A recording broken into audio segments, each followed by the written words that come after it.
Selamat pagi, Assalamualaikum warahmatullahi wabarakatuh. Salam sejahtera untuk kita semua. Perkenalkan, saya Widya Christine Manus. Saya merupakan salah satu dosen pada Universitas Kristen Duta Wacana.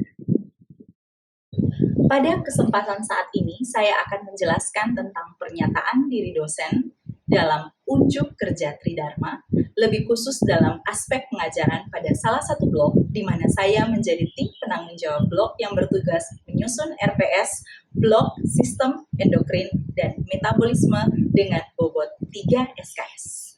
Pada blok ini, mahasiswa akan mempelajari tentang dasar-dasar sistem endokrin secara embriologi, anatomi, fisiologi, histologi, dan biokimia. Pada kuliah pakar akan dipaparkan secara lebih detail berbagai macam hormon dengan lebih rinci dan bagaimana tubuh melakukan fungsinya agar tetap sehat. Mahasiswa juga akan mendapatkan praktikum histologi untuk mendukung pemahaman tentang sistem endokrin melalui pengenalan mikrostruktur di bawah mikroskop. Kuliah pakar akan berlangsung secara luring dan daring. Apabila daring akan menggunakan platform MS Teams, Google Meet, atau Zoom. Sedangkan praktikum akan dilaksanakan secara langsung. Pada blok ini juga, mahasiswa akan saling berinteraksi dan berdiskusi tentang berbagai skenario yang berhubungan dengan sistem endokrin dan metabolisme dalam kegiatan tutorial yang dilaksanakan juga dengan metode daring. Ada pula kegiatan diskusi kelompok dan diskusi dengan dosen dalam bentuk diskusi pleno untuk menyelesaikan rangkuman dan juga kesimpulan terkait metabolisme tubuh berdasarkan textbook yang sudah ditentukan sebelumnya. Pada akhir minggu, terdapat evaluasi yang akan diberikan melalui ujian blok dan ujian praktikum. Melalui rangkaian kuliah pakar, tutorial, diskusi pleno, dan tes individu, diharapkan pada akhir blok ini mahasiswa mampu untuk merangkai alur berpikir keterkaitan antara sistem endokrin, hormon yang dihasilkan dihubungkan dengan metabolisme normal tubuh. Capaian pembelajaran yang diharapkan adalah 1. Mahasiswa mampu untuk menceritakan kembali proses embriologi, anatomi, dan fungsi fisiologi sistem endokrin. 2. Mahasiswa mampu untuk menerangkan alur regulasi hormon. 3. Mahasiswa mampu untuk mengidentifikasi dan menentukan jenis jaringan dan sel penghasil endokrin dengan menggunakan mikroskop. 4. Mampu menjelaskan fungsi hormon-hormon yang dihasilkan oleh tubuh dan peranannya dalam proses fisiologis dan metabolisme tubuh. Metode pembelajaran yang dilakukan adalah kuliah atau transfer knowledge, small group discussion, self-directed learning dengan metode daring dan luring. Model evaluasi yang dilakukan adalah tutorial memiliki bobot 25%, presentasi diskusi pleno atau kelompok dengan bobot 10%, praktikum 10%, ujian akhir blok 55%. Setelah ini merupakan cuplikan kuliah pakar yang saya berikan secara daring menggunakan platform MS Teams. Kuliah pakar fisiologi hormon tiroid merupakan salah satu kuliah pakar yang diberikan dalam blok sistem endokrin dan metabolisme. Pada akhir kuliah ada mini quiz dan juga sesi tanya jawab dengan mahasiswa. Dengan mahasiswa bisa merespon dan bertanya melalui kolom chat pada platform tersebut. Selamat menyaksikan. Saya share screen, bisakah saya minta tolong adik-adik untuk merespon di dalam chat gitu ya. Kita kan akan membahas tentang hari ini tentang hormon tiroid. Nah, hormon tiroid kalau di histologi kan ada dipengaruhi oleh kelenjar hipofisi, hipotalamus, hipofisis ya. Nah, kalau hormon tiroid itu tirotrof berarti ya, dihasilkan oleh sel apa di mana? Ada yang bisa bantu di respon chatting? Ya, terima kasih. Saya sudah lihat beberapa, betul ya, Mbak Sofil masih ingat. Terima kasih. Oke, kita mulai ya. Tujuan pembelajaran kita. Jadi, yang paling utama dan terutama pada LO-nya kita adalah alur dan skema bagaimana hormon tiroid itu tersintesis ya.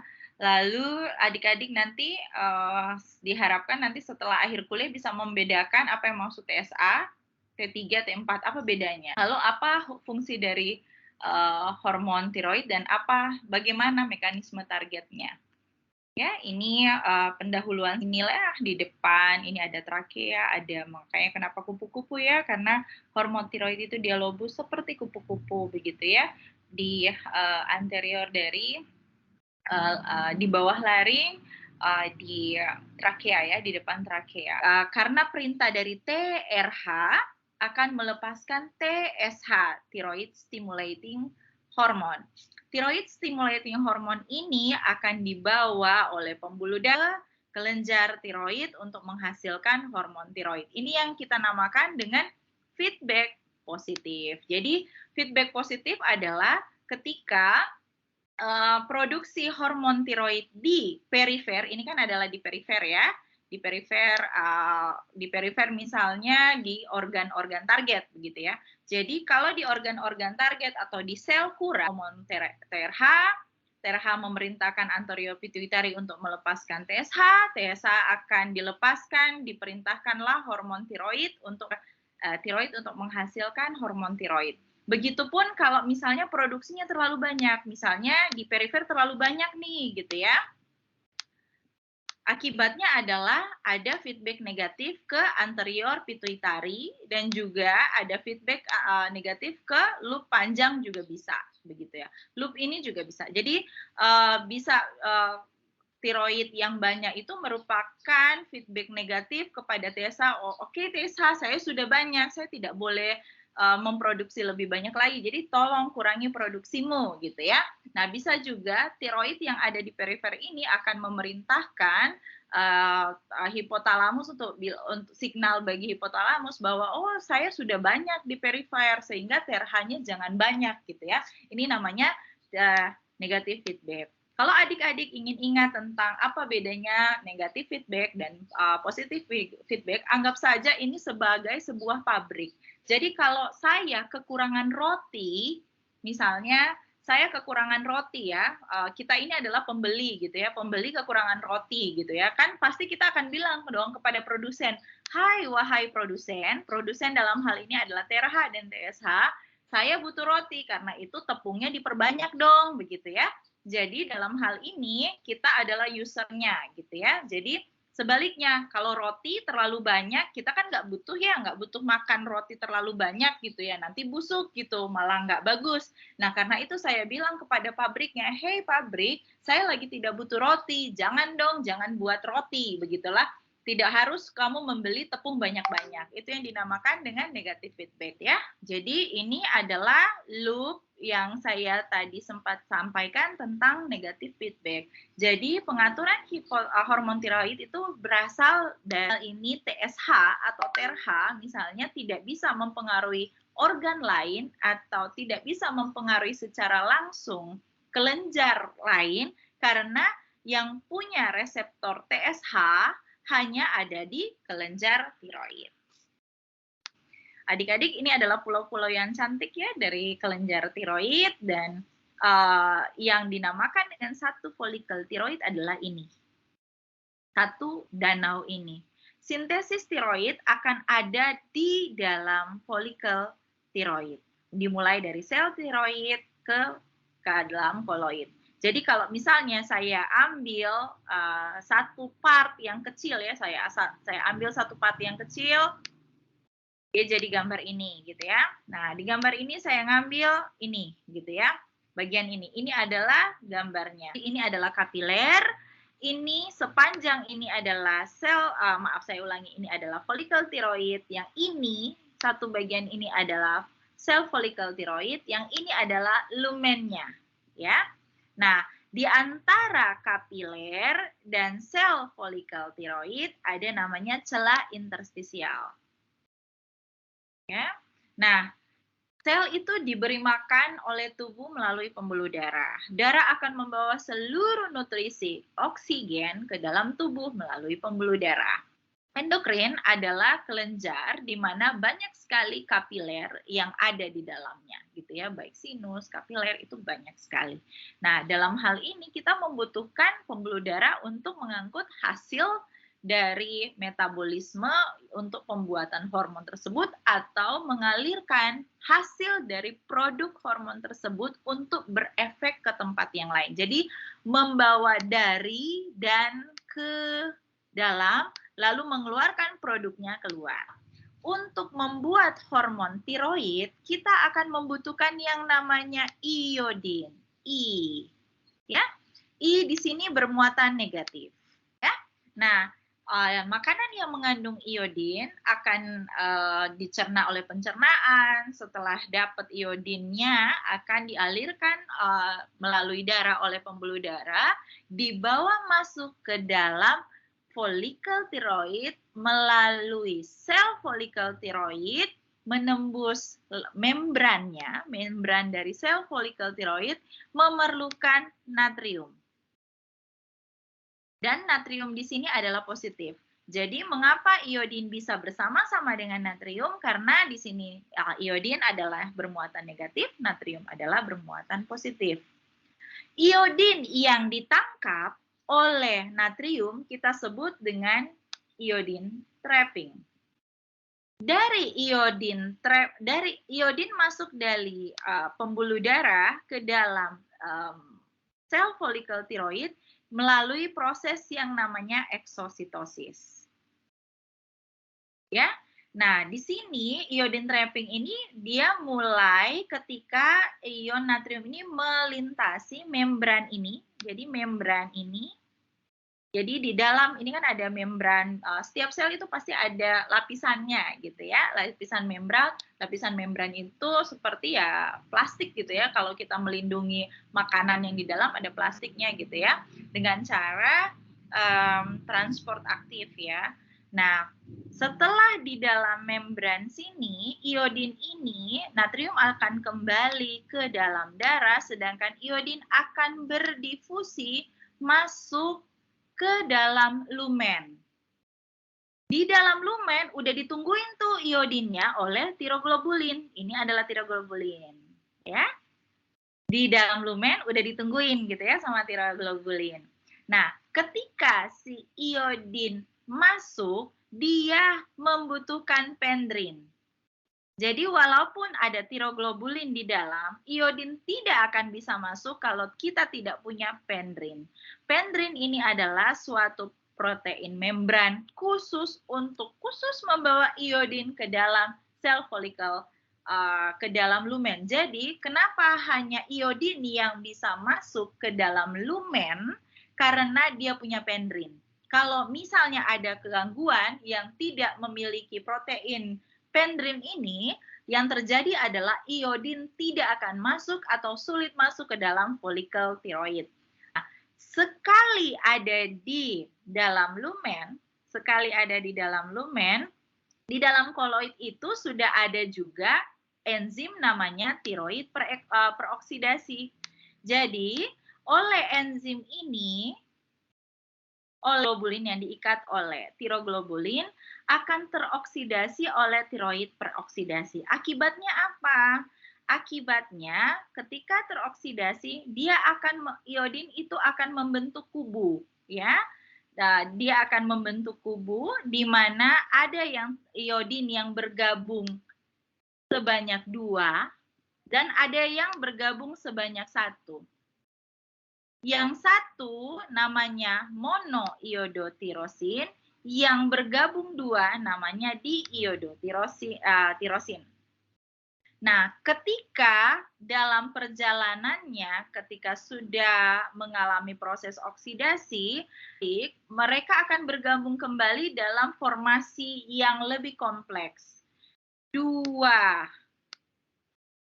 dit bisa bergabung menjadi T4 dan 1 dit ditambah 1 mit menjadi T3. Oke, jadi ada mit dan dit. 2 dit jadi T4, jadi karena ada 1, 2, 3, 4. Dan T3 ada 1, 2, 3. Protein yang mengikat T3 dan T4 ini akan dilepaskan ke dalam lumen, dari lumen ke dalam folikel melalui proses yang namanya endositosis. Proses endositosis ini adik-adik menghayal seperti adik-adik makan es kacang hijau yang lagi di plastik itu bersama-sama dengan plastiknya, gitu ya. Nah, di dalam folikel tiroid, T3 dan T4 ini selubungnya itu akan dilepaskan. Selubungnya akan menjadi lisosim, T3 dan T4-nya akan keluar dari folikel tiroid ke pembuluh darah, ke seluruh tubuh, sedangkan tiroglobulin akan kembali ke lumen. Karena itu kenapa saya selalu mengatakan tiroglobulin hanya ada di lumen tiroid. Jadi tiroglobulin udah balik nih, gitu ya. Tiroglobulin udah balik. T3 dan T4 sudah dilepaskan ya. Sudah dilepaskan ke seluruh tubuh lewat pembuluh darah. Dari sini baru T3 dan T4 inilah yang disebut sebagai cikal bakal dari hormon tiroid.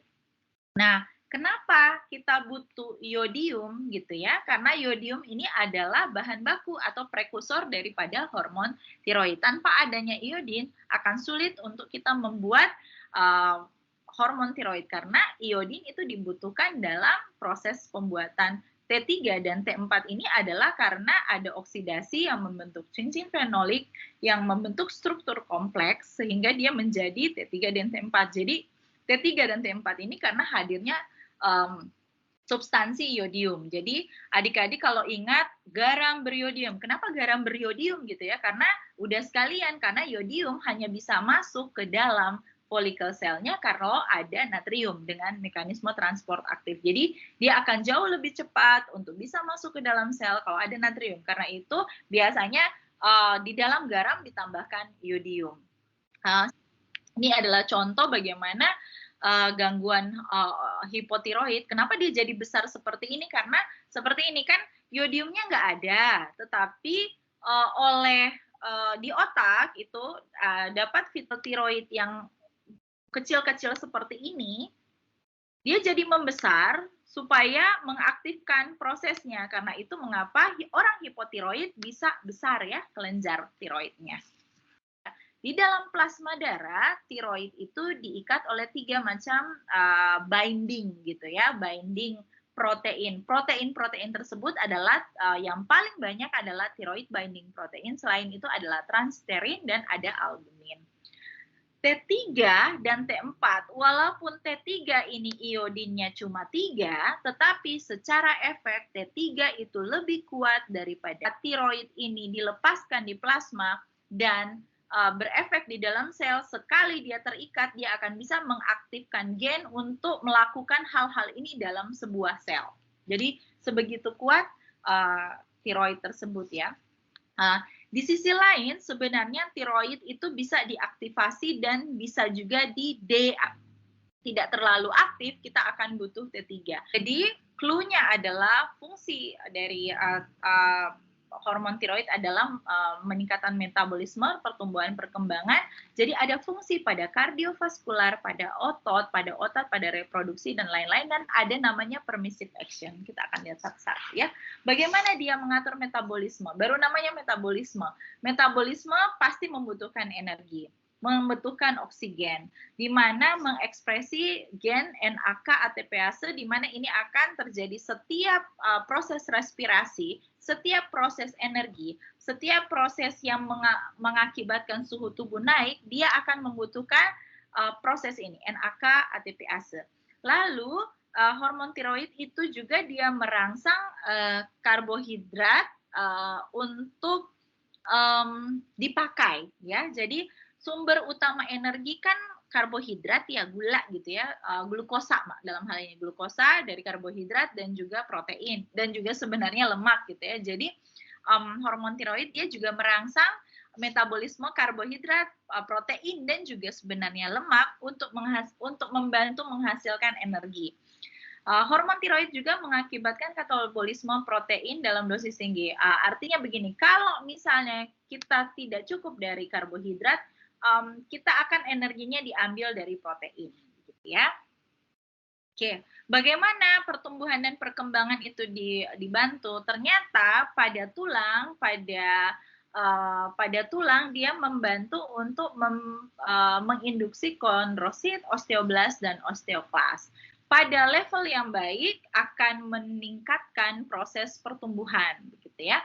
Nah, di sisi yang lain juga di otak itu pembentukan terminal akson itu dan pertumbuhan dendrit itu ternyata butuh hormon tiroid. Karena itu anak-anak, bayi-bayi yang dengan hipotiroid kongenital, lidahnya yang salah satu cirinya lidahnya lebar, agak ngeces-ngeces gitu ya, itu perkembangan bayinya itu lambat, perkembangan anaknya itu lambat, lama berdiri, lama duduk, lama bicara, dan pada akhirnya juga intelijensinya juga berbeda.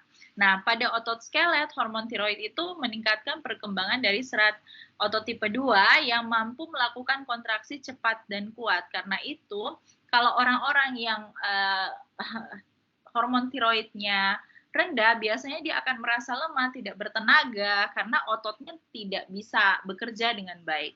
Bagaimana dengan kardiovaskular? Kardiovaskular dipengaruhi oleh sistem saraf simpatis juga ya. Dan dalam hal ini, dia punya efek permissive action. Nah, selain itu juga ada fungsi kognitif ya. Jadi, orang-orang yang dengan hipotiroid itu biasanya lambat berpikir, sering lupa, menurunnya konsentrasi, bisa cemas, bisa gugup, kadang-kadang juga bisa lemah lesu gitu ya. Nah, bahwa mengapa kita harus mempelajari tentang hormon tiroid ya, karena seiring waktu ketika kita menua ternyata hormon tiroid itu menurun ya, baik dari segi berat maupun dari segi jumlah T3 dan T4 yang dihasilkan. Sehingga Alzheimer salah satu penyebab, ada hipotesis yang mengatakan salah satunya karena hipotiroid. Lebih banyak jaringan ikatnya, pulau-pulaunya mengecil, sel-selnya sudah lebih gepeng, celah interstisialnya lebih besar, dan koloidnya yang isinya tiroglobulin lebih kecil. Ini adalah tanda-tanda hormon tiroid yang sudah menua ya pada orang yang sudah tua. Ini juga salah satu bukti bahwa seiring waktu dengan usia kita akan bisa kehilangan baik jumlah maupun produksi dari hormon tiroid. Nah, dalam penyakit ada namanya penyakit-penyakit hipertiroid dan hipotiroid. Fungsi hormon tiroid yang terganggu itu bisa sangat dilihat ya. Kalau misalnya produksi yang tinggi, orang-orang yang produksi hormon tiroid yang tinggi itu biasanya kurus, gampang berkeringat, gampang tersinggung, kulitnya karena tidak tahan panas, dia bisa kering, karena ususnya juga dia basal metabolisme rate-nya tinggi, dia bisa diare, karena dia ansietas, denyut jantungnya tinggi, dia bisa tidak tidur, bisa ada gangdiknya. Yang dengan hipotiroid itu bisa orangnya gendut gitu kan, katabolisme atau penggunaan energinya kurang, lemaknya tidak bisa dibakar, karbohidratnya tidak bisa dibakar gitu ya. Nah, selain itu juga karena ada efek di otot, jadi dia lemah-lemah gitu ya. Lalu bisa konstipasi karena ususnya malas gitu ya. Dan juga suhu juga bisa dia tidak tahan dingin. Jadi nanti adik-adik akan memahami bahwa dengan mempelajari fungsi dari normal hormon tiroid, adik-adik akan dapat membedakan mana yang orang yang hipertiroid dan mana yang hipotiroid. Oke, terima kasih adik-adik. So far ada pertanyaan? So far so good? Masih bersama saya, Dek? Oke ya, coba saya tes ya. T3 dan T4 mana yang lebih kuat bekerjanya di sel? T3. T3 sama T4 mana yang lebih banyak ada di darah? Yang lebih banyak ada di mana? Good job. T4. Oke. Untuk masuk ke dalam dari pembuluh darah ke dalam sel folikel, iodin akan membutuhkan apa untuk transport aktif? Ingat, titik-titik beriodium. Good job, natrium. Oke, kalau gitu saya tanya, kalau pendrin apa? Beda natrium dan pendrin. Kalau pendrin yang mengizinkan iodium masuk ke mana? Dari sel folikel tiroid ke lumen. Betul, ke dalam lumen folikel tiroid. Good job. Good job. Di dalam lumen folikel tiroid sudah ada titik-titik protein yang menunggu untuk berikatan dengan iodin. Nama proteinnya, glikoproteinnya adalah yang khas ada di lumen atau koloid. Good job. Good job, tiroglobulin. Cincin fenolik dibentuk oleh apa yang teroksidasi? Cincin fenolik dibentuk oleh titik-titik yang teroksidasi. Ya, fenolik dalam bentuk segi 5 yang pada sisinya akan berikatan iodium. Matanya adalah iodium. Iodium yang punya cincin yang hanya memiliki. Nah, kalau 2 berarti, kalau 2 cincin berarti oke. T4 dibentuk oleh berapa dit atau berapa mit? Ada mit enggak di situ? T4 dibentuk oleh berapa dit? Oke. Proses endositosis terjadi di mana? Proses endositosis terjadi dari folikel ke dalam lumen atau dari lumen ke dalam folikel? Ke dalam sel maksud saya, sel folikel. A atau B? Good job. Dari lumen ke sel folikel. Oke, saya pikir adik-adik sudah. Kira-kira ujian saya kira-kira seperti itu ya adik-adik ya. Dari hormon tiroid, fungsi dari hormon tiroid bisa di mana-mana saja. Target dari hormon tiroid itu seperti apa? Intinya adalah LO-nya. Oke? Ada pertanyaan?